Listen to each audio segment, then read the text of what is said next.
नमस्कार, आपण पाहत आहात लोकवाहिनी मीडिया महाराष्ट्र टॉप 10 बुलेटिन मध्ये मी आहे आपल्या साक्षी। तर घेऊया आढावा महाराष्ट्रातील काही खास बातम्यांचा।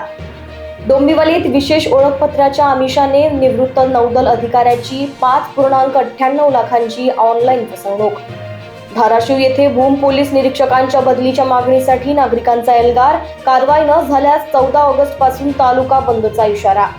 नाशिक शहरात 11 ऑगस्ट पर्यंत शस्त्रबंदी व जमावबंदी लागू, आदेशाचे उल्लंघन करणाऱ्यांवर कायदेशीर कारवाईचा इशारा। गडचिरोली जिल्ह्यात 1.5 महिन्यांच्या प्रतीक्षेनंतर दमदार पावसाची हजेरी, रेड अलर्टमुळे शाळांना सुट्टी तर शेतकऱ्यांना दिलासा। गोंदिया येथे विद्यार्थिनीशी अश्लील वर्तन प्रकरणी शिक्षकावर पोक्सो अंतर्गत गुन्हा दाखल, आरोपीच्या बडतर्फीची पालकांची मागणी। दरड कोसळण्याच्या धोक्यामुळे महाबळेश्वर मेढा मार्गावरील केळघर घाट सर्व वाहतुकीसाठी बंद, पर्यायी मार्गांचा वापर करण्याचे आवाहन। दिल्लीत नीट पेपर फुटी प्रकरणी आज फास्ट ट्रॅक कोर्टात सुनावणी, सीबीआय कडून 13 आरोपी विरुद्ध दोषारोप पत्र सादर। ताम्हिणी घाटातील पुणे कोलाड महामार्ग गुरुवारपासून हलक्या व प्रवासी वाहनांसाठी पुन्हा खुला।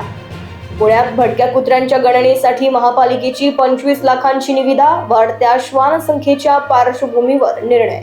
सावित्रीबाई फुले पुणे विद्यापीठात बोगस मार्कशीट डिग्री रॅकेटचा पर्दाफाश, कर्मचाऱ्यांच्या सहभागाचा संशय। सध्यासाठी एवढंच। अशाच खास बातम्यांसाठी बघत रहा लोकवाहिनी मीडिया। नमस्कार।